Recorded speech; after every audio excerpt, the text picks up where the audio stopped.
BFM Business, Intégral Placement, la vie IMO. Et Jean-Philippe Ruggieri est avec nous, directeur général délégué de Nexity. Bonjour. Bonjour. Alors on va prendre un petit peu le pouls du marché immobilier en ce début d'année. Quelle est la dynamique actuelle dans le marché du neuf ? Alors, elle est plutôt bonne au sens de la demande. J'entends beaucoup de commentateurs avancer certains chiffres, notamment ceux des permis de construire, ceux de la construction, bien évidemment, qui sont plutôt en baisse. Oui, il y a un petit peu le d'inquiétude marché, en général. C'est deux choses, c'est la demande et l'offre. Sur la demande, il n'y a pas vraiment de problème, et j'y reviendrai, c'est plutôt l'offre qui pose problème. L'offre commence à se raréfier, et elle devient trop chère.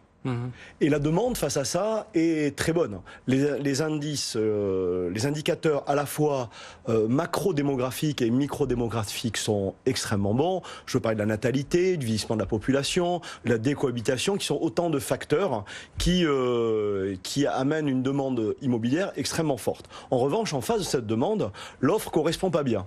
Elle correspondait pas très bien géographiquement, et puis disons-le, elle ne correspond pas en prix de vente. Les prix de vente en l'espace de 3-4 ans sont montés de 10 à 12%, et alors que les taux d'intérêt sont toujours bas, on ne peut pas s'attendre à ce qu'ils baissent encore. La bonne nouvelle plutôt, c'est qu'ils sont encore et durablement bas, donc ça donne la perspective. Il faut que, et je vais y revenir, que les professionnels trouvent des moyens avec les maires, les propriétaires fonciers, pour faire baisser ces prix de vente.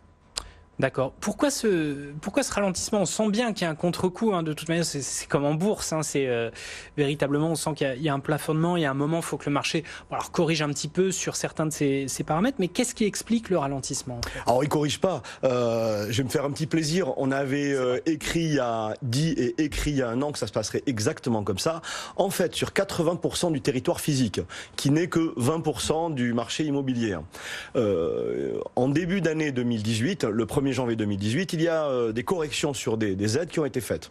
Les premières, sur le prêt à 0%, sur ce qu'on appelle les zones B2 et C, ne retenez pas ça, mais sur 80% du territoire des petites villes et de la ruralité, ces aides pour l'accession à la propriété ont été divisées par 2, et celles pour l'investissement locatif qui est incité, qui s'appelle le dispositif Pinel, ont été purement et simplement supprimées.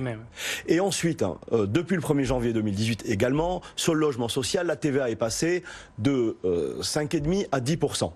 Donc forcément, sur ces territoires-là, sur 80% du territoire physique, immédiatement, ça a corrigé de 15 à 20%. Ne représentant que 20% du marché immobilier, puisque le marché immobilier est essentiellement sur les grandes métropoles, c'est-à-dire 80%, eh bien le marché global a baissé, permis de construire ou construction suivant les indicateurs, mais retenons plutôt l'indicateur avancé des réservations de logements neufs, qui va atterrir vraisemblablement pour 2018 entre moins 5 et moins 8. En fait, c'est plutôt flat ou même positif dans les grandes agglomérations, et très négatif là-dessus. Donc en fait, il y a deux marchés de l'immobilier, et c'était extrêmement prévisible. L'État a fléché le sujet comme ça, donc c'était extrêmement prévisible. Alors, il s'est passé également un deuxième sujet extrêmement important qui touche tout le monde, et on a pris la parole, Alain Dinin, le président du groupe, et moi-même avons pris la parole avant le sujet des gilets jaunes pour dire la première dépense contrainte dans les ménages français, dans les dépenses, c'est pas le transport, c'est le logement. C'est le logement. En l'espace de 15 ans, pour les 10% des Français les moins riches, c'est passé de 21% de leurs dépenses à 32%. Oui, 32. Pour les 10% les plus riches, c'est passé de 9,8 à 11%. Donc c'est moins bien, mais c'est pas très douloureux. Donc c'est à ceux-là qu'il faut, c'est pas à ceux-là qu'il faut s'adresser, c'est plutôt aux ménages les plus modestes. Et donc qu'est-ce qui s'est passé ? Quand vous supprimez des aides sur 80% du territoire et qu'il reste de la demande, assez naturellement, et d'ailleurs c'est là où il y a l'emploi, elle se reporte sur les grandes métropoles, en zone tendue, qui sont déjà tendues. Mais en même temps, donc on augmente la cocotte minute. Donc regardez mon geste, quand vous ramassez cette demande-là, en supprimant sur le reste du territoire, eh bien il se passe que la demande se concentre, et on n'a pas en même temps pris les mesures d'urbanisme, c'est essentiellement de ça dont je voudrais parler, qui permettent de construire là où il le faut et un peu moins cher. Alors du coup, est-ce que vous pensez que c'est un effet qui pourrait se prolonger sur les débuts d'année ? Vos perspectives pour 2019, ça donne quoi ? Assez stable sur ces grandes agglomérations. Oui. Et pour 2020, à peu près identique. Je rappelle que les dispositifs à la fois d'aide à l'accession à la propriété et d'investissement locatif ont été votés jusqu'en 2021, donc assez stable. Je veux parler à cette échéance-là, et c'est sur 3 ans ou 5 ans qu'il faut l'envisager, de réformes plus profondes, structurelles. Oui. On a fait 22 propositions, et je répète, c'était avant les Gilets jaunes, et on a eu la chance que Jean Tirole, le prix Nobel d'économie français, nous rejoigne sur l'analyse qui était un problème d'étalement urbain. On rejette de plus en plus loin, en fait, les familles, parce que le logement, puisqu'on n'a pas augmenté l'offre en zone tendue, ben le prix augmente, et donc on rejette les ménages de plus en plus loin. Donc un problème à la fois économique, transport, social aussi, on l'éloigne de la culture, de la vie en même temps que de la ville, et puis économique. Pour faire ça, on propose 3 choses simples. La première, il faut régionaliser la politique de logement. Ce qui est bien à Amiens ou au Havre n'est pas bien à Toulouse, n'est pas bien à Paris, n'est pas bien en région parisienne. C'est-à-dire que les aides pourraient être modulées ou exister en fonction non pas de zones géographiques comme c'est le découpage actuel, mais d'une ville qui a besoin ou qui n'a pas besoin de ça. Deuxième sujet, un sujet d'urbanisme. En zone tendue, il faut inverser ce qu'on fait depuis 50 ans en urbanisme, et j'allais dire, je reviens en 1850, pourtant on n'était que 25 millions en France et la France était rurale. Le baron Haussmann, qu'est-ce qu'il a fait? Il a fait changer la hauteur, il est passé à 6 étages. On est toujours sur ce dogme-là, et donc ce qu'on dit, c'est qu'en zone tendue, il ne faut plus des hauteurs maximale, il faut des hauteurs minimales. Oui. Il ne faut pas gâcher le foncier, il ne faut pas gâcher le terrain. Quand Nicolas Hulot a démissionné, qu'on retienne au moins ça de sa démission, qu'elle ait servi à quelque chose, il a parlé de l'artificialisation des sols. Jean Tirole, quand il parle de ça, parle de l'étalement urbain. Donc qu'on le regarde de manière écologique, économique ou sociale, ça pose un problème. Les maires se retrouvent, surtout dans une période électorale, ça va vous intéresser, on est à 15 mois des élections municipales. Ils se retrouvent coincés dans une espèce de chantage de leurs concitoyens, de leurs électeurs, qui consiste à dire on ne veut plus qu'on construise, on ne veut plus de construction. Il ne s'agit pas des constructions, il s'agit des familles et des êtres humains qu'on va loger. S'il n'y a personne à loger, on ne construit pas. Et donc ils se retrouvent dans un chantage où la population lui demande de construire moins. Si c'est possible, forcément qu'il est tenté, presque obligé de céder à ça.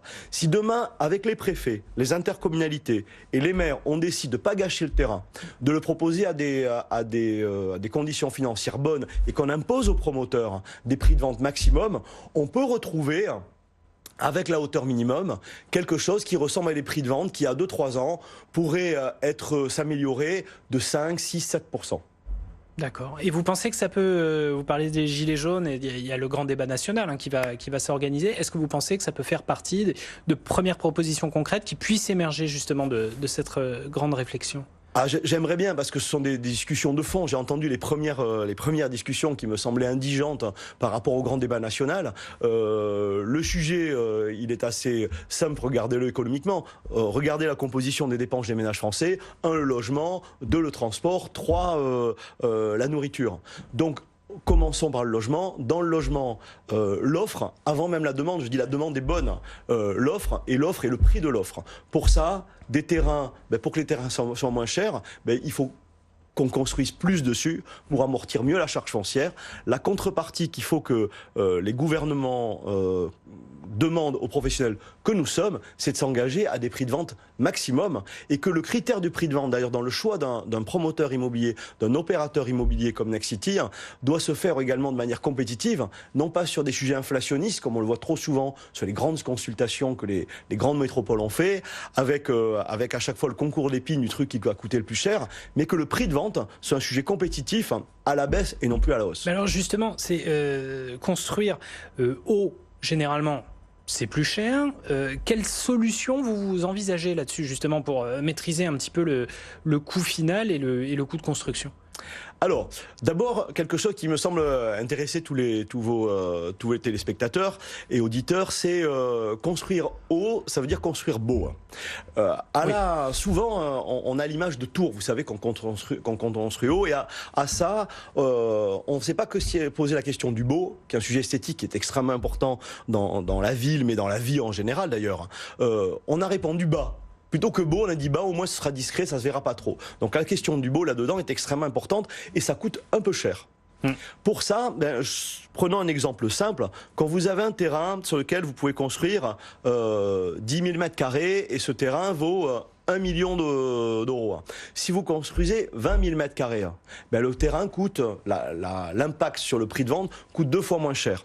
Ce que propose de faire, c'est que une partie de ça, la plus grande partie, passe sur la baisse du prix de vente pour que ça soit plus accessible pour les clients, et une autre partie passe sur les aménités, sur l'esthétique, sur l'architecture, pour que ça soit beau, et que donc ce qui ne se voit pas, le terrain ne se voit pas, et le fait que ça impacte moins sur le prix de vente, on l'utilise sur la baisse du prix de vente et sur l'esthétique et l'architecture, élément essentiel de la ville.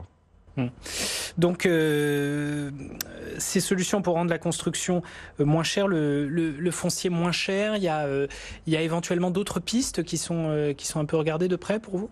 On peut regarder des choses un peu plus techniques, on va dire, mais qui ne sont pas inintéressantes, comme le démembrement de propriété. D'accord. Qui consiste, par exemple, ça existe dans le logement social, à ce que la nue propriété soit portée par un institutionnel ou des bailleurs privés, et que l'usufruit locatif social soit porté par un bailleur.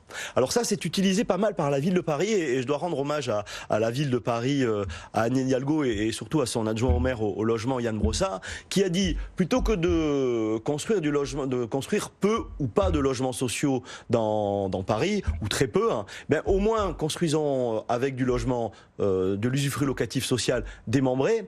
La caractéristique, c'est que ça coûte 2 fois moins cher, oui, bien évidemment. En revanche, il y a un remembrement avec le foncier qui fait qu'en fait, ce logement locatif, il est temporaire. Il dure 15 ans, 17 ans. D'accord. Je me dis d'ailleurs que c'est pas mal que le logement locatif ne soit pas social toute la vie, et qu'il ait plusieurs destinations dans la vie, et qui fait qu'il y a de la mixité, et que ça tourne. Et ça permet de construire 2 fois plus de logements sociaux dans la ville de Paris. Donc c'est quelque chose qui a été sans dogme accepté par la ville de Paris, et plutôt promu par tout ça. On pourrait, par exemple, inventer l'usufruit locatif intermédiaire. Non pas pour la population qui a droit au logement social, mais pour la population dont on parle beaucoup, des classes moyennes, intermédiaires, oui, et faire la même chose sur le logement locatif intermédiaire. C'est-à-dire c'est un prix de loyer entre le libre et le logement social. Et ça, aujourd'hui, c'est pas explicitement autorisé par la loi, et on voudrait le porter assez fort. Et notamment, je regardais ce matin, vous l'avez vu comme moi, Action Logement présenter son plan de développement de 9 milliards d'euros sur le logement. Si on veut décupler une partie en equity, puis une partie bien évidemment en financement, et notamment en appel au marché, ce qui est assez original, et je salue l'action d'Action Logement et du MEDEF de faire ça. On pourrait encore décupler en faisant de l'usufruit locatif intermédiaire, qui consisterait à donner aux bailleurs comme Action Logement ou CDC Habitat par exemple, l'usufruit locatif intermédiaire. On pourrait en construire 2 fois plus. Donc le sujet du logement, à la fois parce qu'il est extrêmement lié à l'emploi, au fait de trouver un emploi, à l'écologie, à l'économie, et à l'accès à la culture, à l'éducation, donc au social, me paraît central dans le débat national. Donc voilà, c'est les 2 aspects sur lesquels on peut jouer, alors à la fois dans le domaine de la construction, mais aussi dans le domaine de la technique financière qui pourrait justement agir sur les prix. Alors dans le domaine de la construction, c'est un dernier sujet que j'ai pas évoqué. Ça fait 10 ans on était les premiers, et aujourd'hui le plus grand opérateur de logements, mais également de bureaux en bois en France. Je pense qu'il y a un chemin à faire, vraisemblablement à la fois sur la qualité, sur l'éco-responsabilité, mais aussi sur le coût de construction, et donc en impact sur le prix de vente, sur quelque chose qui commencerait à améliorer la productivité de la construction de logements en France, qui s'est détériorée. C'est le seul secteur industriel au monde où la productivité a baissé. C'est la construction de logements et la construction en général. Alors ça, c'est étonnant quand même. Mais oui, effectivement, si on fait la moyenne de tout, ça paraît à peu près logique. Là, je renvoie à nous professionnels le fait de réfléchir à des sujets qui puissent industrialiser une partie de notre production, à la fois hors site peut-être même un peu plus loin, pour là aussi en même temps que le foncier, que les techniques financières, le coût de construction soit un des facteurs de la baisse du prix du logement, pour que, à l'échéance de 3 à 5 ans, et il ne faudra pas moins entre l'urbanisme sur la partie foncière, les techniques financières et le coût de construction, on puisse amener une offre qui soit plus en négociation avec la demande, qui, je le répète, est forte et bonne. Jean-Philippe Ruggieri, directeur général délégué de Nexity, merci beaucoup. Merci beaucoup, c'est moi. Été avec nous pour prendre le pouls un petit peu de ce marché de l'immobilier neuf en ce début d'année. Restez avec nous, 10h28 dans Intégral Placement. Dans quelques minutes, le match des traders. Jean-Louis Cussac et Alexandre Baradez sont avec nous. BFM Business, Intégral Placement, 10h midi, 100% placement.